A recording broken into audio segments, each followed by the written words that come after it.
क्या ऐसा भी होता है? एक समय था जब हमारे घर में 7 लोग थे। मम्मी, पापा और हम 5 भाई बहन। फिर पहले बीमारी से पापा चल बसे और फिर एक एक करके बहनें भी ससुराल की हो गई। धीरे धीरे छोटा घर अपने आप ही बड़ा हो गया।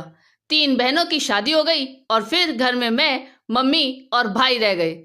मेरे लिए भी रिश्ते आते थे, पर कभी कभी बात नहीं बन पाई। कभी कुंडली की वजह से, कभी पैसों की वजह से, या फिर कभी कोई और बात से। धीरे धीरे हमारी स्थिति सुधरने लगी, क्योंकि मैं भी नौकरी करती थी और हमने अपनी जरूरतें कम करके प्रॉपर्टी में इन्वेस्ट करना शुरू कर दिया। तो जो भी प्रॉपर्टी ली वो भाई और मम्मी के नाम पर। एक 23 गज का फ्लैट था जो हमारे पापा ने अपने जाने से पहले मम्मी के नाम पर लिया था। मम्मी को मेरी शादी की चिंता रहती थी, लेकिन क्योंकि घर की ज्यादातर जिम्मेदारी मेरे ऊपर थी और मम्मी ज्यादा काम नहीं कर पाती थी, तो उनको लगता था कि इसके जाने के बाद घर कौन संभालेगा। भाई मुझसे छोटा था, उसका अफेयर भी चल रहा था, जो एक तलाकशुदा महिला थी, और उसका एक 10 साल का बेटा भी था। लेकिन भाई ने आत्महत्या करने की धमकी दी, तो हमें उसकी शादी करनी पड़ी। शादी के कुछ महीने बाद ही घरेलू झगड़े होने लगे, जो सास ननद और बहू वाले झगड़े होते हैं, जिसमें मेरा भाई हमेशा बीबी की साइड लेता था। मम्मी और मुझे ये देखकर बहुत बुरा लगता था और हम दोनों पूरी पूरी रात रोकर निकाल देते थे। शादी को 2 साल हो गए और मेरा भाई हमसे अलग ही रहता है। जितनी भी प्रॉपर्टी है सब कुछ बेचने के लिए बोलता है और हमें कुछ भी देने से मना करता है। अब मैं और मम्मी पापा के खरीदे हुए फ्लैट में रहते हैं, लेकिन अगर ये हमारे पास ना होता तो शायद हमारे पास कहीं सर छुपाने की जगह ना होती।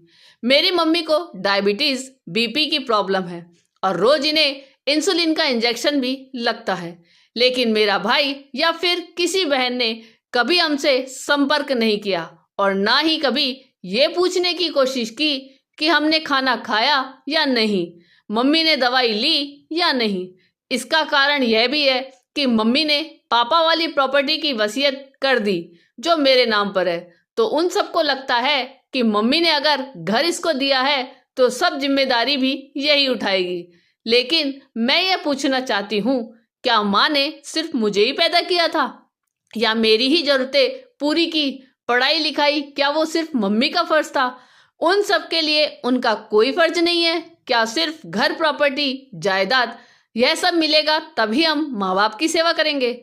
मेरी मम्मी मुझे बोलती है कि तू शादी कर ले, लेकिन मैं अपनी माँ को किसके भरोसे छोड़ दूं? वो बोलती है उनके बाद मैं अकेली हो जाऊंगी, लेकिन क्या मैं भी अपने कल को संवारने के लिए आज उन्हें अकेला छोड़ दूं?